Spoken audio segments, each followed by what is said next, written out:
everybody to the Chancellor's Office update. Yet, like he said, my name is Gina Brown. I'm one of the deans at the Educational Services Support Division for the California Community College Chancellor's Office. This afternoon, we're really lucky to have members of our executive management staff provide you with some Chancellor Office updates. We have Vice Chancellor Rebecca Ruan O'Shaughnessy, Dr. Aisha Lowe, and then we also have Dean LeBaron Woodyard from our Educational Services and Support Division. We also have Mr. David O'Brien. He's our Government Relations Vice Chancellor. And we may hear from Lizette Neverett. She is the Vice Chancellor over our college finance and facilities planning.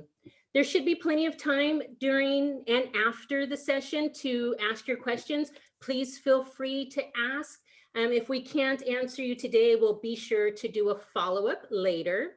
And with that, I just want to go ahead and get us started with Vice Chancellor Ruan O'Shaughnessy.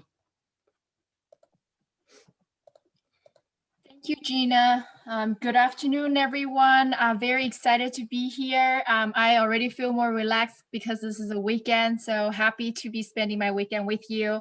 I'm Rebecca Ruan O'Shaughnessy, Vice Chancellor for Educational Services and Support at the Chancellor's Office, and I'll kick off the Chancellor's Office update for everyone. So I will start with, the vision for success, our North Star, right, as well as our commitments in order to advance these goals. And what I want to really emphasize is that our commitment is to ground everything we do in student experience and hold ourselves and our institutional leaders accountable for student outcomes. And that shows up in a variety of ways, right, including the way we think about system design and redesign, the way we collect data, the way we evaluate success, and other ways, right? So next slide, please. In addition to Vision for Success, a lot of things are happening. So this includes the Chancellor's Office's issuance of call to action last year, challenging the colleges to engage in a thorough review of our systems and protocols and practices to address structural racism.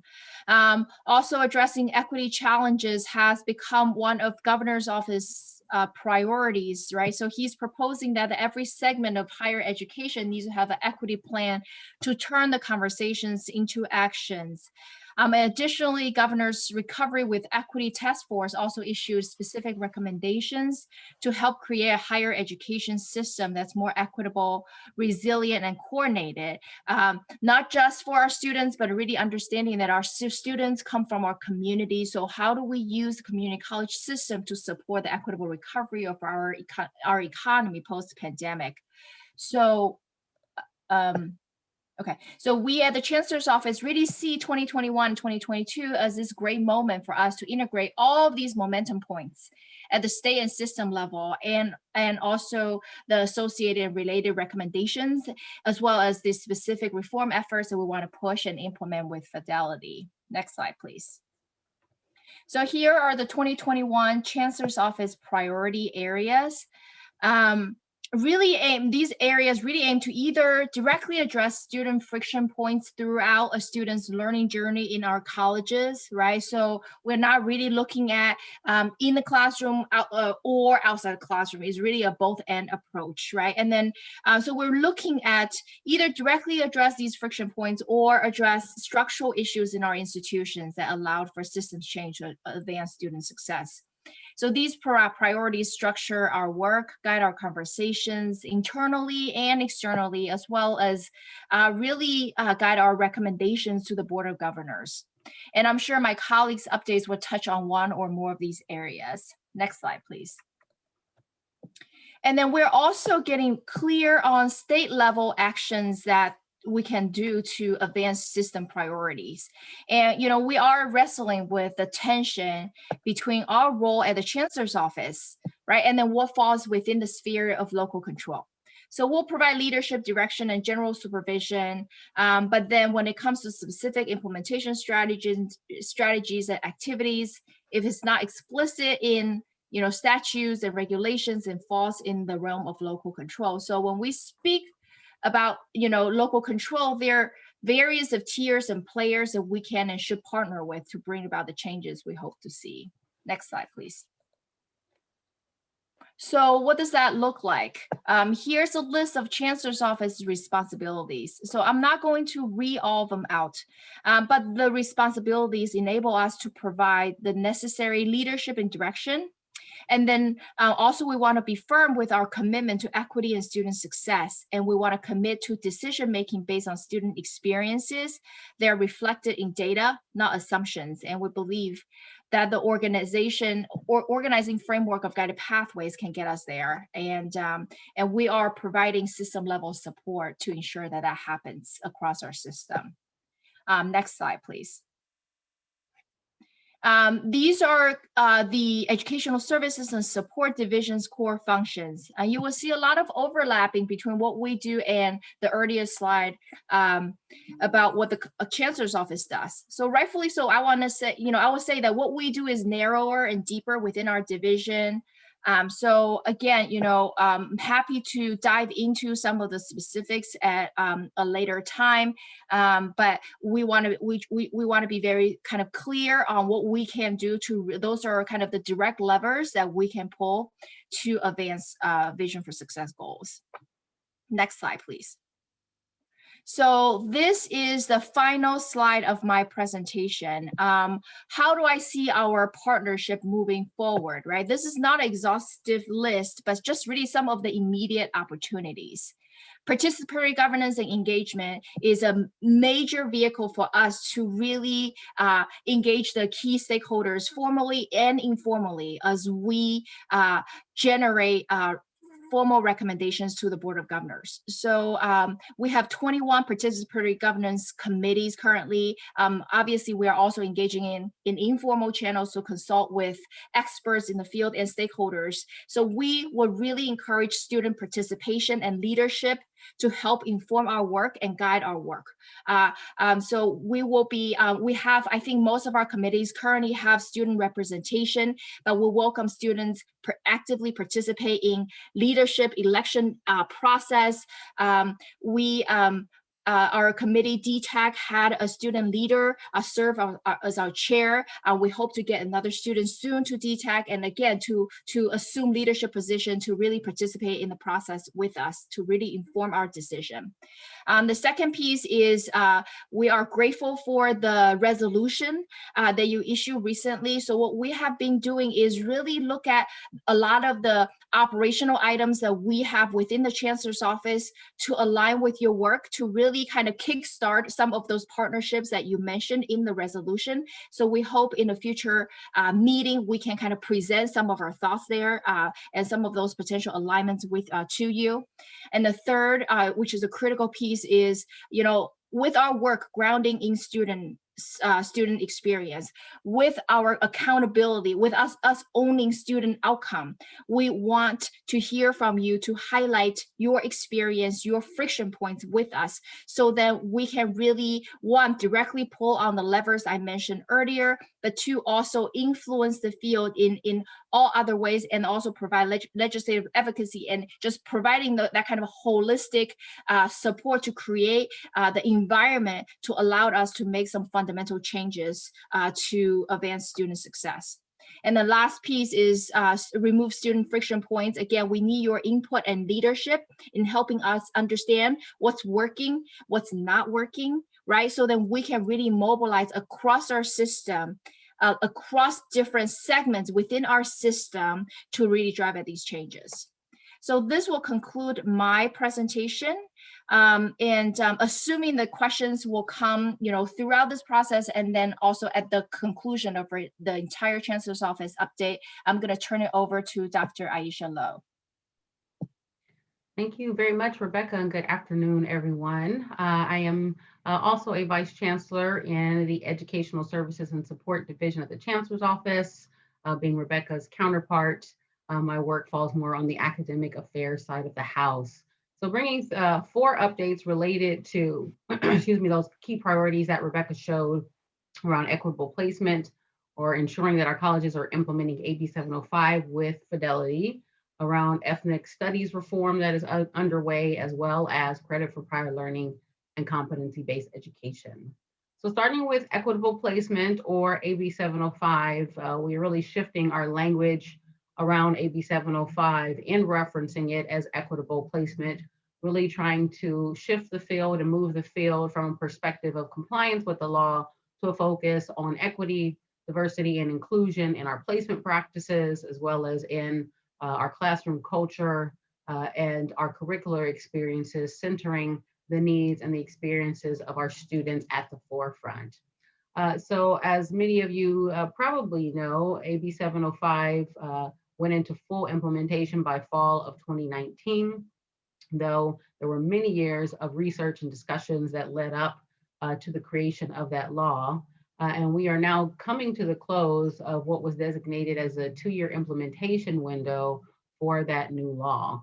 So toward that end, and this is codified in Ed Code and in regulations, as the Chancellor's Office, we have both the right and the responsibility to really assess what the implementation of AB 705 looks like to date, and to ensure that all districts and all colleges are fully implementing with fidelity towards the scope and intent of that particular law. So that process is underway. We designed a data template for all colleges to complete, which was due to our office January 15th of this year. We've just recently finished tracking down a few stragglers and getting all of those in, and are now engaging in the review process. So our goal is to bring an update to the Board of Governors for the July Board of Governors meeting. So please mark your calendar for that. We, of course, would love to see students present to give statements of support to the importance of AB 705, how it has transformed students' academic opportunities and lives, and just continuing to support full implementation of AB 705. Another important reform that is underway is ethnic studies reform. So we want to thank the statewide student senate for the resolutions that you have passed around ethnic studies reform. Similar resolutions were passed by the statewide academic senate, and also there's broad support across California Community College faculty through the Ethnic Studies Faculty Council. So with the support of all of those groups, and in addition to that, as Rebecca mentioned earlier, our diversity, equity, and inclusion call to action from 2020 specifically called out diversifying curriculum and implementing anti-racist curriculum. So we see the implementation of an ethnic studies graduation requirement as a first necessary step toward those goals, toward the goals of instituting anti-racist curriculum, toward the goals of diversifying our curriculum, in support of our student senate, in support of our academic senate, and then also in alignment with reforms that are already taking place across our system as community colleges have to realign their general education breadth to align with the new ethnic studies requirement that was added to the CSU general education breadth.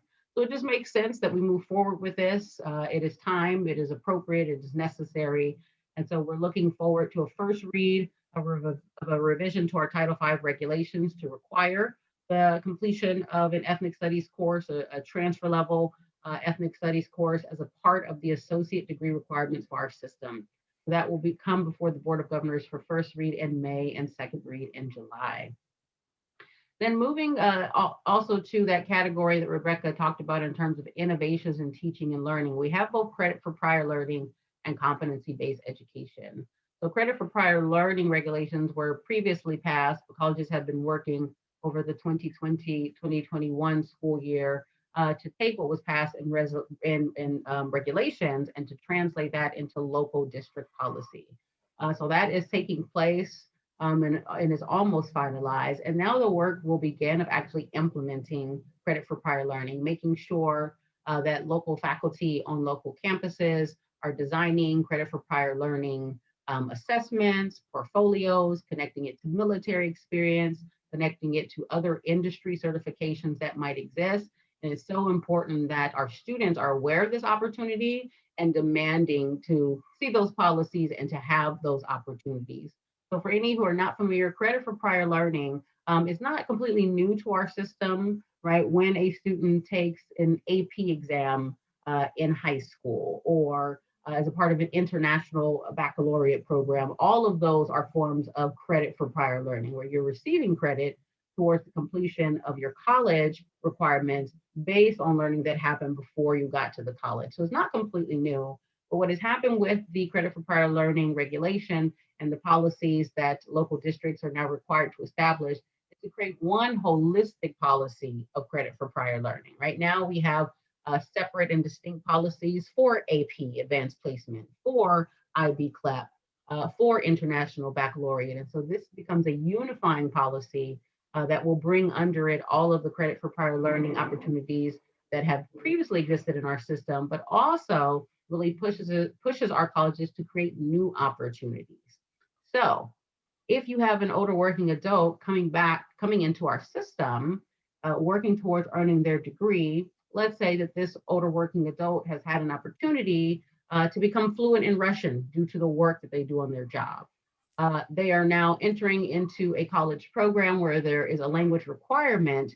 How do we set up an assessment or some sort of portfolio process, evaluation process, so that student can get credit for expertise, for experiences, for knowledge that they can clearly demonstrate they already have, and then in a sense, grandfather themselves out of that course. So that's really what CPL is all about. We see this as an important equity initiative. We know this is going to be essential for our older working adult students. Research from other states across the nation have found that this is an essential lever for students of color. So we definitely see this as important to our equity agenda. And similarly, and lastly, within that same framework is competency-based education. This is an entirely new set of regulations within Title V that really codifies a different modality for program development and program implementation in competency-based education. So to make it simple, imagine that as opposed to signing up for a particular program, set of courses, they are on campus, some may be online, you're working through fulfilling mastery of concepts course by course. Imagine a process that is much more student-centered and student-led, where your program is primarily online. You are able to log in and to engage in the learning across a period of time that's appropriate for you, which may be different for some of your classmates, right? Some students might progress more quickly, others might need more time and more slowly because they're working two jobs or have a family and things of that sort. It really does allow a flexibility that we just don't currently have within our system. So that is now an option for our colleges. Those regulations were passed by the Board of Governors in November 2020. It's now going through the official state process of those being formally codified within Ed Code. And then we at the Chancellor's Office are also launching a CBE collaborative or a pilot with a small group of colleges, 8 colleges, to have them walk through the process of implementing competency-based education associate degree programs so that we can basically do the hard work, figure out the kinks, create a toolkit and a manual for the rest of the system so that other colleges can do the same. So that's another important effort that you'll start to hear more about in the coming years. So I will transition it now to my fabulous dean, Dr. Woodyard, to provide his updates. Thank you, Dr. Lowe. My name is Dr. LeBaron Woodyard, Dean in Academic Affairs. I'm going to speak to you today about name, image, and likeness for community college athletes. I want to start by saying that the California Community College athlete at this time under current law is the only student that does not have the ability to earn money from their name, image, and likeness. In 2019, the California State Legislature passed a bill, SB 206, that authorized all college students in the state to be able to earn money from their name, image, or likeness. Up to this point, no one in the nation had done this. California was the first state to do this. It has spurred 5 other states to join California in doing this. And many times people will say, well, I didn't know this, but every student in the nation, except for athletes, have the ability to earn money from their name, image, and likeness. It's a right, and athletes don't have that right. SB 206 gave athletes that right beginning in January of 2023. There is a Senate bill that is moving through the system now that might move that date up, but current law in the Education Code bestows that right on every athlete in the state of California, except for the California Community College athlete. That bill created a statutory working group to take a look at this and make recommendations to the legislature and to the California Community College Athletic Association involved regarding the community college athlete. The statutory working group had 13 members on it, which 6 of the 13 members were students. One represented by the statewide student senate, and 5 community college athletes. That working group has completed its work and is making recommendations to the legislature and to the 3C2A regarding including the California Community College athlete into SB 206, the Education Code, to enable them. One of the things that people just don't know about the community college athlete is that we don't offer any scholarships for the community college athlete, 0. So a community college athlete has to rely on financial aid or other means in order to pay for their education, but they do not benefit from scholarships. But even the benefit of scholarship is kind of a misnomer in the nation. When you think about student athletes anywhere, you think, oh, they're getting a scholarship, they're getting a full ride. Only about 26% of all athletes in the country receive some form of scholarship. And all of those scholarships are not full ride scholarships. Many of them are partial scholarship. And if you get a scholarship this year, it doesn't mean that you're going to get a scholarship next year. So the athlete's ability to help pay for their college is severely limited. And for our California community college athletes, it's pretty much almost non-existent, particularly in terms of their name, image, and likeness. So the recommendations that we are putting forward to change that would enable the California Community College athlete to be able to be compensated for their name, image, and likeness so that they could maybe be a social influencer on Instagram, or they could have a local agreement with the car dealership in their community. So it is a groundbreaking effort that we are undertaking in this particular area. And the community college athlete transfers about 50% of all of our community college athletes will transfer to a 4-year school. So it addresses several of the vision goals in terms of our ability to transfer, the ability to support the student, as well as the ability of the student to be able to earn compensation for their name. The last thing that I would want to say is this has been an effort that we could not have done without our students on this committee, not only representing the Student Senate, but also the voices of the students. We conducted about 13 meetings, hearings, where we had individuals present to the committee. The committee engaged in full disclosure and involvement in terms of interacting with the public to develop these recommendations. And we look forward to moving them forward to enable our students to be able to take care of their financial needs. That's my update. I just wanted to focus in on that because I think it's an extremely important element for students and to enable our students to have the rights of other students. Thank you. Oh, sorry, I'll pass it on to my colleague, David O'Brien, who is Vice Chancellor for Governmental Relations. David? Thank you, Dr. Woodyard. Thanks, everyone. It's such a pleasure to be here. As LeBaron introduced me, I have the privilege of serving as Vice Chancellor for Government Relations for the Chancellor's Office. I still think of myself as new, but it occurred to me that sometime next week I will hit my 1-year anniversary. So maybe that makes me a seasoned veteran. But I spent some time, after we got this invitation, scanning your agenda and looking at some of the themes of the other sessions and your speakers. And you know, I gotta say, it's always encouraging to see students leading on these critical issues that elevate student voices and student experience and promote equity in higher education. And especially, I want to spend a few minutes today talking about some of these critical issues, and there are many of them, I won't touch on all of them, where our priorities overlap, where the Chancellor's Office is really happy to work alongside student leaders such as yourselves in pushing for equitable reforms. And so, you know, just kind of diving into a sampling of some of the biggest ones, and this will touch on some of the things that my colleagues have already mentioned.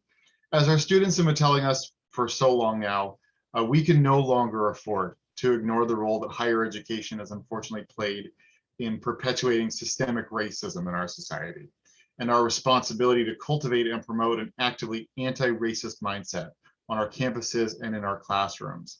And so that plays out for us in a variety of different areas that I think you've heard about so far at this assembly, and that Dr. Lowe certainly touched on. Diversity, equity, and inclusion as it relates to our faculty and staff. You know, one report after another has explained to us the importance of having students served and taught by faculty that don't just look like them, but who've had similar lived experiences as them and can incorporate that into their teaching, their interactions with, and their support for their students. You know, we have a system that serves a majority of students of color, and 70% of our faculty are white. And we're using a variety of means to actively diversify the faculty and staff that support our students on our campuses. Another part of this, again, that Dr. Lowe talked about in great detail, is AB 705 and equitable placement.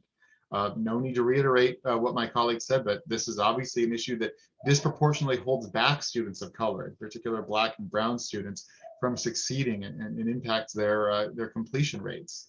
In addition, you know, ethnic studies, as Dr. Lowe mentioned, is part of our general effort to diversify, or some would even say decolonize, our curriculum, right? So and it's not just in you know, history and literature classes. I had a great conversation with a colleague the other day talking about incorporating an anti-racist curriculum into an anatomy class that they had taken, right? And understanding how this legacy of white-centric racism and teaching throughout higher education has had this ripple effect throughout something that we take for granted, or I hate to say it, folks that look like me take for granted, which is our healthcare.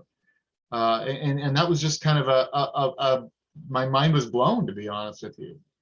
So that's something that we need to think about at every level of our education. Another area that we're pleased to advocate on is mental health. You know, especially it was an issue before February or March of 2020 very much, but especially in the wake of the COVID pandemic and the tragedies that so many students have had to deal with in their personal lives and their families, the trauma of this economic recession that has disproportionately impacted lower income Californians and Californians of color. Mental health services are more important than ever to ensure that our students have access to those. And so we are pleased to stand alongside SSCCC in advocating for funding for consistent, ongoing, and culturally competent mental health services on our campuses. And so as part of that, we're supporting Assembly Bill 940 by Assemblymember Riccardi. It occurs to me now I'm talking about a lot of bills. I'm glad this is recorded because I don't have slides. I apologize. But if anybody wants, you know, bill numbers, pop it in the chat. I can definitely remind you what they are. But we're supporting that bill, Assembly Bill 940, and advocating within that for an equitable share of funding for the community college system, not just an equal three-way split between CSU, UC, and community colleges, but something that recognizes that we serve by far the largest number of students and the largest share of students who stand to benefit from and who have a need for these mental health services. We also know, and this was part of Vice Chancellor Ruan O'Shaughnessy's update, we know that succeeding in the community college system begins with and is totally dependent on a student's ability to afford the total cost of attendance. And so addressing financial aid and basic needs remains one of our single top priorities, not just this year, but every year. I want to say that really SSCCC has been such a valued partner in advocating for a more equitable financial aid system for community college students. You've probably heard, if not from me, then one of your fellow student leaders or one of my colleagues, say many, many times that only 5% of California community college students receive a Cal Grant, which is the state's main state-funded financial aid system. And less than 10% of all Cal Grant spending goes to California community colleges students. Think about that. We serve over 2/3 of all, I don't know, Vice Chancellor Navarrete has the statistic. I don't know if it's 2/3 of all college students or 2/3 of undergraduates, but either way, we serve the overwhelming majority of students that attend an institution of higher education in California, and yet less than 10% of all state spending on the Cal Grant goes to our students. And so we're out to fix that. My former employer, the California Student Aid Commission, has put forward a proposal to modernize and expand access to the Cal Grant program through Assembly Bill 1456. And while this is a strong first step, we acknowledge that we can't let down on our advocacy for a financial aid system that addresses the total cost of attendance. Another talking point you may have heard from us or from our friends at TICAS, the Institute for College Access and Success, is that for the average student in almost every region of California, the net price, meaning the total cost of attendance minus the financial aid that's available to that student, the net price is actually more expensive at a community college than it is at the equivalent regional UC or CSU. Like, for instance, I'm here in Sacramento, and the net price for the average student to attend Sacramento City College is more expensive than it is for the net price for a student to attend UC Davis or Sac State. And that's just astounding, but that's due in large part to our inequitable financial aid system. On basic needs, we're strongly supportive of this consolidated sort of centralized basic needs center model that SSCCC has proposed through Assembly Bill 775 by Assemblymember Mark Berman. This is one that came up in the Governor's Recovery with Equity Task Force reports. We need to reduce the burden on students of having to go through these multiple application processes to get benefits like CalFresh, WIC, and others, all these verifications, this constant, making low-income students prove that they're low income over and over again. It's not just embarrassing, but it can be traumatic for many students. And we need to end that system and have a one-stop shop where students can find out how much financial aid and basic needs support they can get and how to get it, and somebody that's going to guide them through that process. And the last issue that I want to highlight that we're actively engaged in this year is transfer. You know it, we know it. The transfer process is simply too cumbersome, too bureaucratic, and too confusing for so many of our students. We need to keep pushing towards a single transfer pathway or as many consolidated single pathways as possible for students who transfer to UC, CSU, or one of our in-state private not-for-profit institutions. We need to reduce the burden on students to understand this Byzantine system that's only gotten more complex and multi-layered over the years. And we need the associate degree for transfer to truly live up to its original promise of being a degree with a guarantee. And so to that end, we are pleased to be working with our allies at the Campaign for College Opportunity and Assemblymember Berman's office to engage with Assembly Bill 928, a bill that's been introduced this year to an attempt to address some of those concerns, as well as a bill that is attempting to facilitate the creation of a common course numbering system statewide, Assembly Bill 1111. And I want to clarify that we're not supporting either of these bills just yet. That doesn't mean we're opposed, but we're still evaluating and analyzing them and determining what amendments we might want to suggest to those. But we're definitely engaged in those discussions because both of those are big, big priorities of ours. These are just a few, I know I went through a lot there, but these are a few of the many areas where I believe our legislative and policy priorities are aligned with SSCCC. And I want to thank you again for your leadership as students. In my career, I've been to my career, by the way, which started in a precursor to the SSCCC. It was called CalSAC at the time, but I was elected to the Student Senate at Kenyatta College in the Bay Area, go San Mateo.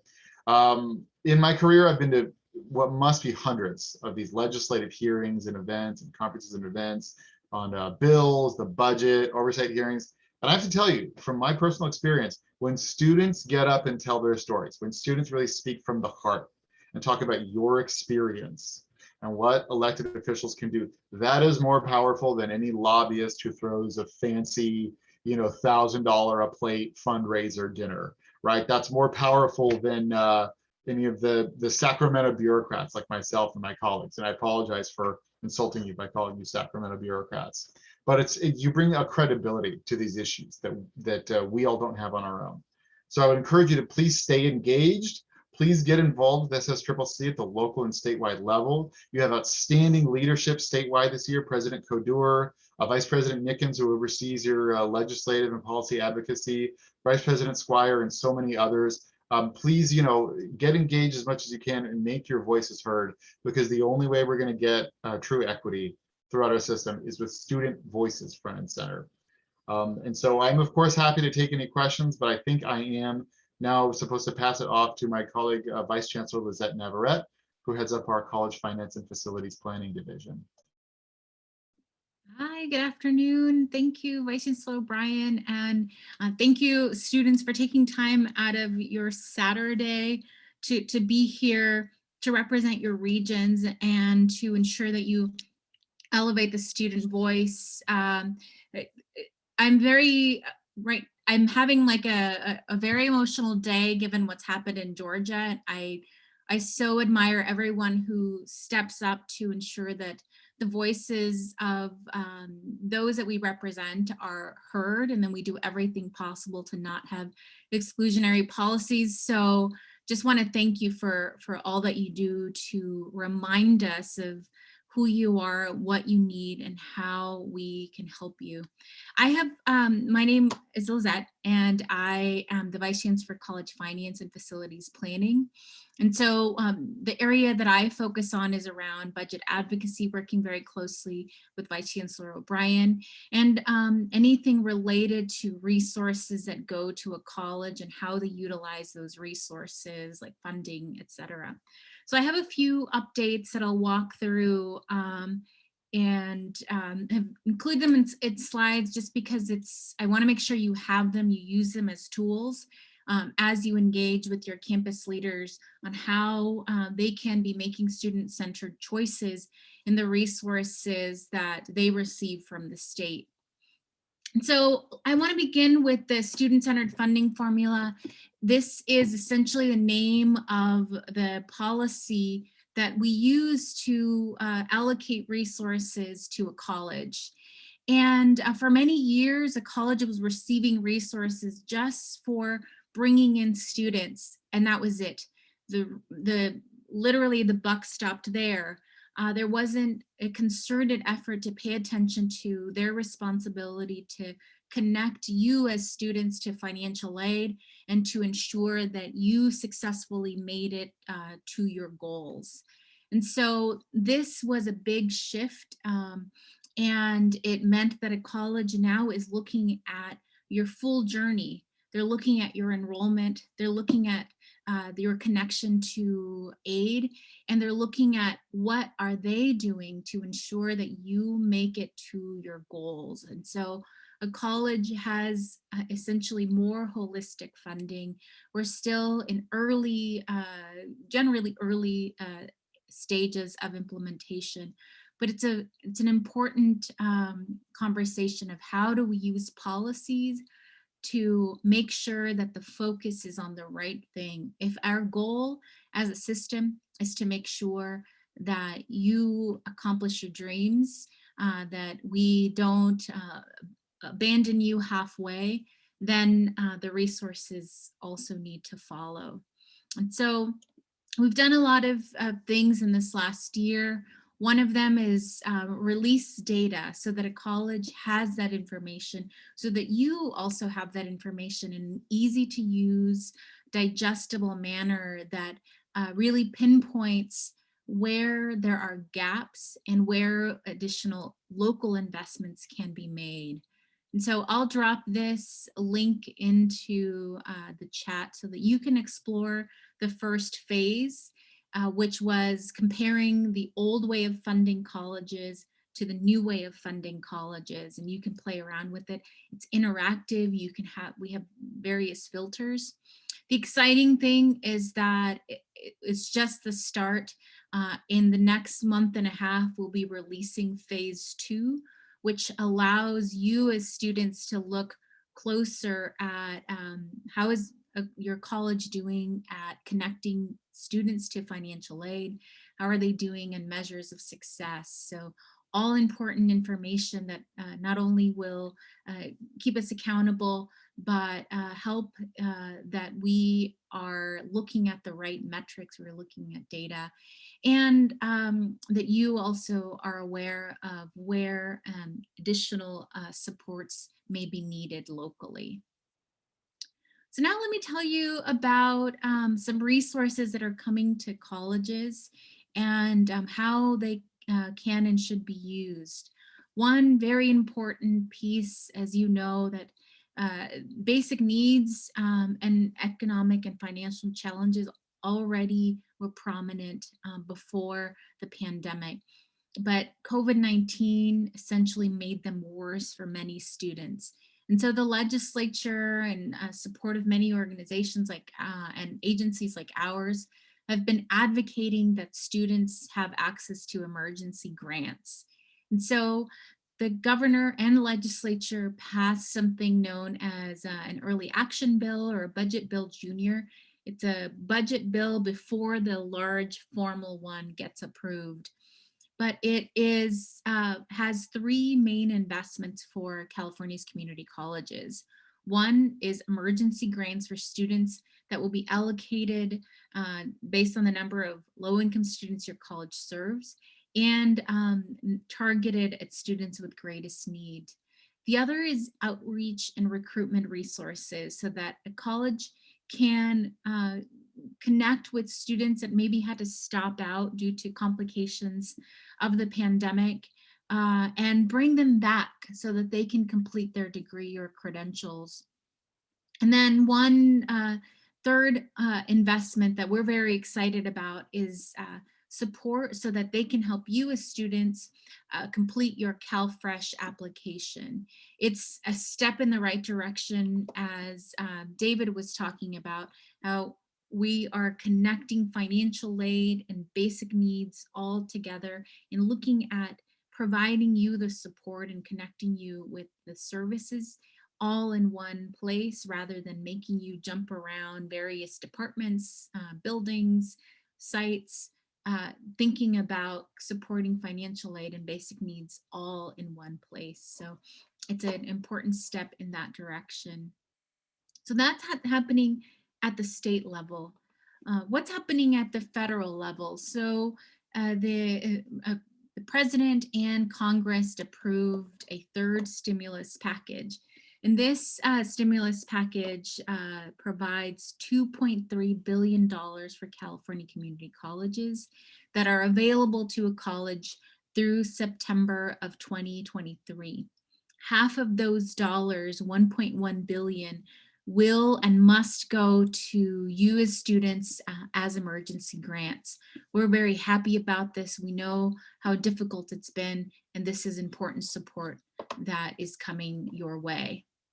But there's also a portion that is meant to support the institution so that they can continue having quality offerings for you.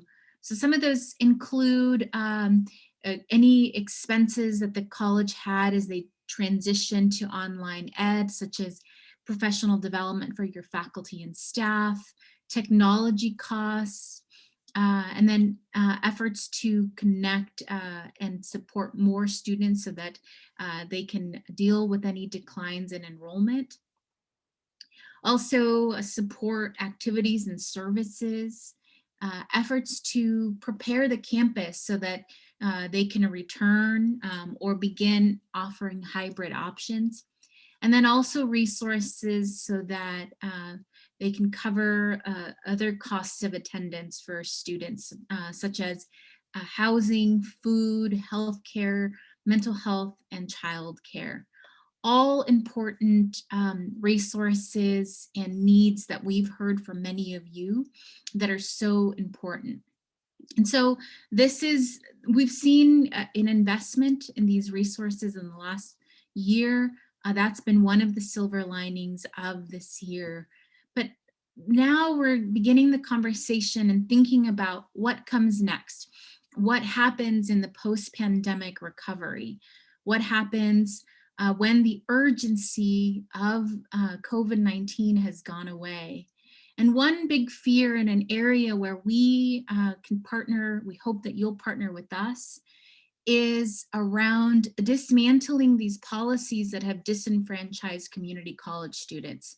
If you look at this, I make a controversial statement often that our master plan is, when you really look at it visually, it's akin to a caste system, where the system that serves the largest proportion of Californians is at the bottom in terms of funding and access to aid. 63% of students of color attend California's community colleges.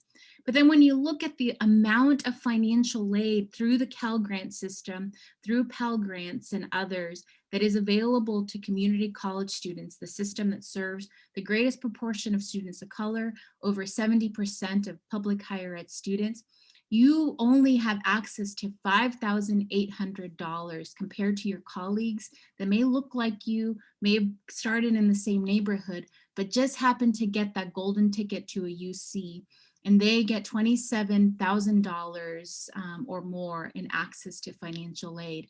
These are the types of policies that we need to work together to dismantle, these structures that don't fully fund your support, and that meant that when a pandemic hit, you were hit the hardest. So we hope that you'll work with us, partner with us in speaking up and having the courage to express why financial aid is so important for you, and that our legislature needs to support you. So I am so grateful that you gave us some time to be here and connect with all of you. Thank you for everything that you do, for speaking up on behalf of students across the state. I'm happy to answer any questions. Thank you. So thank you to our vice chancellors, deans for giving us that information. Does anyone, any of our participants or attendees have any questions for the Chancellor's Office executive staff at this time? And of course, if a question occurs to you after the session is long gone and over with, please feel free. You can forward your emails to me. My name is Gina Brown. Our host sees me every month. I'm at the Student Senate meetings every month. So you can please, by all means, feel free to contact us.